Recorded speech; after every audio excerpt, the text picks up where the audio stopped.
ఇవాళ మాజీ సీఎం జగన్ తిరుమలకు రానున్నారు. తిరుమల ప్రసాదంపై వివాదం తలెత్తిన నేపథ్యంలో జగన్ పర్యటన ప్రాధాన్యతను సంతరించుకుంది. అలాగే రేపు రాష్ట్ర వ్యాప్తంగా ఉన్న ఆలయాల్లో ప్రత్యేక పూజలు నిర్వహించాలని తమ పార్టీ శ్రేణులకు పిలుపునిచ్చారు.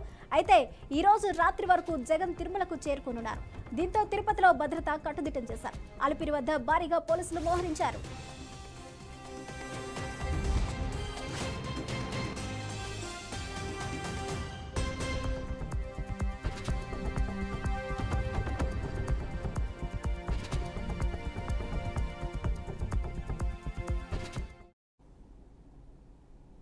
ఇదే అంశానికి సంబంధించి పూర్తి అప్డేట్స్ ను మా ప్రతినిధి గోపి లైవ్ లో అందిస్తారు. గోపి, తిరుమలలో జగన్ పర్యటనపై ఉత్కంఠ నెలకొనింది. దానికి సంబంధించిన అప్డేట్స్ ఏంటి?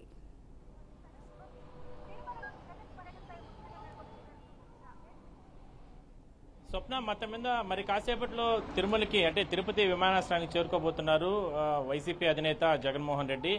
అయితే సాయంత్రం 4:30 ఆయన రేణుగుంట విమానాశ్రయానికి చేరుకుని దాని తర్వాత నేరుగా తిరుమలకి రాబోతున్నారు. అయితే ఇప్పటికే కూడా పోలీసులు 30 యాక్ట్ అమల్లోకి తీసుకురావడం జరిగింది.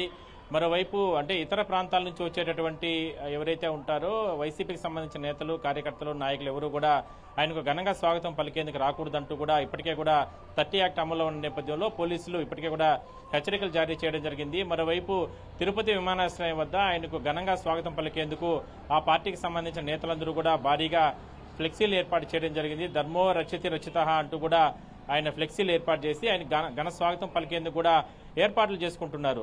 అయితే పోలీసుల ఆంక్షల నడుమ కాసేపటి క్రితం కూడా భూమన కరుణాకర్ రెడ్డి మాట్లాడుతూ ప్రభుత్వం పైన చాలా ఘాటుగా మాట్లాడడం జరిగింది. అధికారం ఉంది కదా అని చెప్పి ఈ రకంగా దుర్వినియోగం చేయడం అనేది కరెక్ట్ కాదంటూ కూడా పెద్ద ఎత్తున ఆయన కూడా విమర్శలు చేశారు. అయితే అలిపిరి వద్ద సాయంత్రం 4 గంటలకి ఎన్డీఏ కూటమికి సంబంధించిన నేతలు అంటే సీఎంకి సంబంధించినటువంటి అంటే మాజీ సీఎంకి సంబంధించిన జగన్మోహన్ రెడ్డి తిరుమలకు రాకూడదంటూ కూడా వాళ్ళు శాంతియుతంగా నిరసన చేసేందుకు ప్లాన్ చేసుకోవడం జరిగింది. అందువల్లనే అలిపిరి వద్ద కూడా పెద్ద ఎత్తున పోలీసులు మోహరించి ఇప్పటికే కూడా ఎవరు అంటే ఎటువంటి అవాంఛనీయ ఘటనలు జరగకుండా కూడా చర్యలు తీసుకుంటున్నారు. ప్రస్తుతానికి మనం అలిపిరి వద్ద ఉన్నాం. ఇక్కడే మనం స్వామి అంటే యాక్చువల్గా షెడ్యూల్ ప్రకారం జగన్మోహన్ రెడ్డి అంటే ఆయన ముందు చెప్పిన దాని ప్రకారం అయితే తిరుమలకి కాలుపాటకుండా కూడా నడిచి వెళ్తాను. ఎందుకంటే శ్రీవారి లడ్డూ ప్రసాదాలకు సంబంధించి అంటే అనిమల్స్ ఫ్యాట్ కలిసాయని దానికంతా కూడా గత ప్రభుత్వాల్లో ఉన్నటువంటి పెద్దలే కారణము. ముఖ్యమంత్రి అప్పట్లో ఉన్న ముఖ్యమంత్రి, దాని తర్వాత టీటీడీ ఈవో ధర్మారెడ్డి, ఇలాంటి కరుణాకర్ రెడ్డి చైర్మన్ అప్పుడు,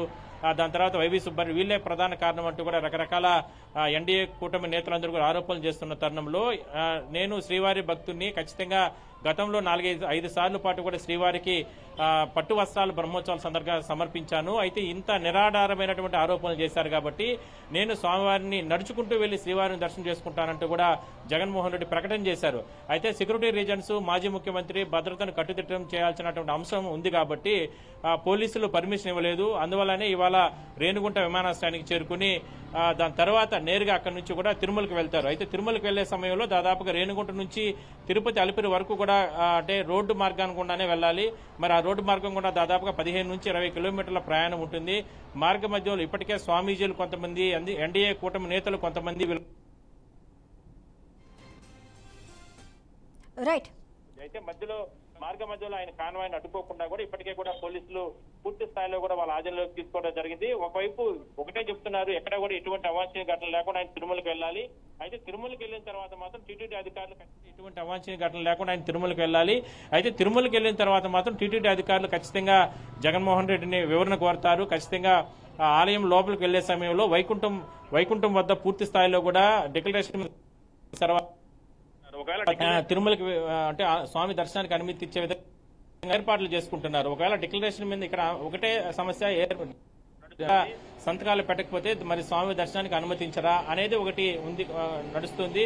మరి ఆ స్వామి దర్శనానికి, శ్రీవారి దర్శనానికి రైట్. Thank you Gopinath.